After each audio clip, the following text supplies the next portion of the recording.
ya no es viable. En 25 años hemos dejado de ser un país viable. Estado medio fallido, le dicen.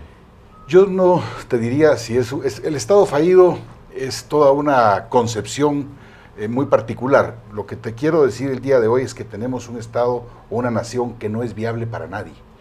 Cuando los empresarios los escucho hablar de que debemos ser más competitivos, me asoma de repente una imagen en el corredor seco donde la desnutrición infantil es lacerante.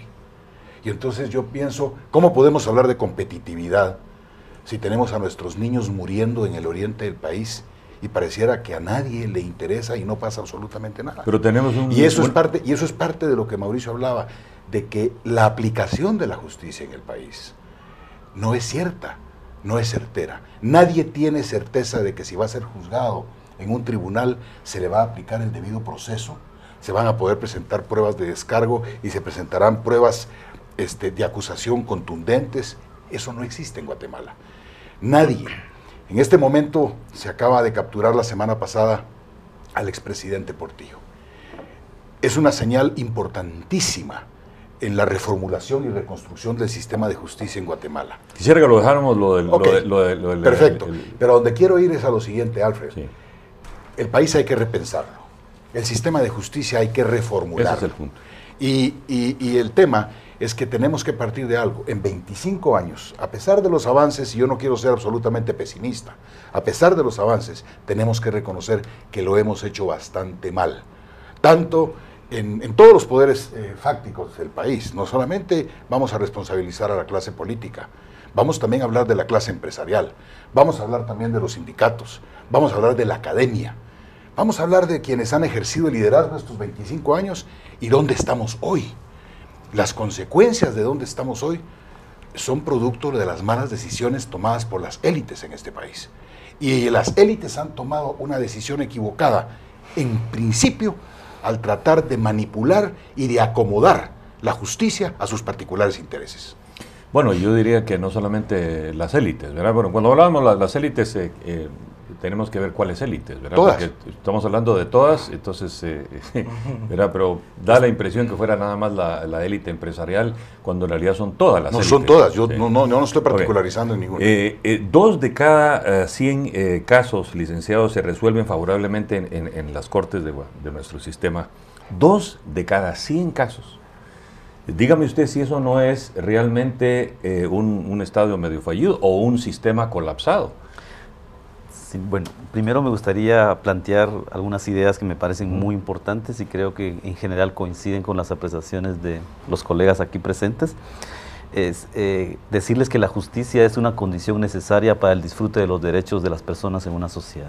Que protege la vida, los intereses. En nuestro caso, privada, evidentemente, el sistema de justicia debe garantizar el libre ejercicio de derechos y el disfrute de los bienes, ¿verdad? Creo que ese es un tema que la propia Constitución lo plantea, pero con las cifras dramáticas que pues ya todos conocemos, 2% de efectividad en delitos contra la vida, 5% de efectividad en el resto de delitos. Las cifras de violencia cada vez aumentan. Ayer salía en Prensa Libre un artículo que planteaba que el Ministerio Público durante el 2009 recibió 376,000 denuncias. Solo estamos hablando de casos penales. Eso le da la magnitud, digamos, de la violencia en el país. Solo poner un indicador, tomando en consideración que los estudios criminológicos plantean que solo el 25% de los crímenes que se cometen en una sociedad se denuncian, ¿verdad? Siempre habrá una cifra negra que se queda ahí escondida. Y de esos 25%, solo 2. Solo 2 se esclarecen en delitos contra la vida, ¿no? Creo que eso hay que decirlo así muy concretamente. Ante esa realidad, uno tiene que analizar las capacidades del Estado guatemalteco y del sistema de justicia para poder llevar adelante este tema. Y aquí encontramos un tema dramático en términos de impunidad en el país. Y tan dramático es el contexto de impunidad que el propio Estado de Guatemala le solicitó a Naciones Unidas su colaboración para instalar la Comisión Internacional contra la Impunidad. O sea, en ese contexto es que Guatemala solicita ayuda, ¿verdad? Nos hemos dado cuenta en el país que cuando el sistema quiere funcionar, también funciona, ¿sí? Y eso es un ingrediente bien interesante que hay que plantear. Pero vuelvo a la idea original y después me refiero... Bueno, con la más, presión de la CICIG, sí, ¿verdad? Con todo claro, ese aparato. Claro.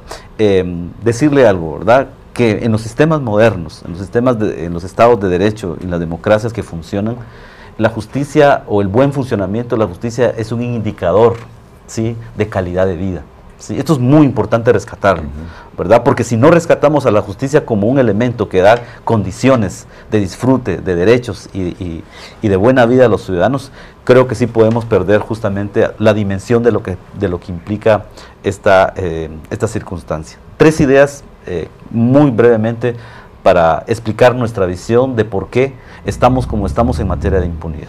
Le vamos a interrumpir porque tenemos un corte. Cuando regresemos retomamos el tema de la justicia en Guatemala. No se vaya.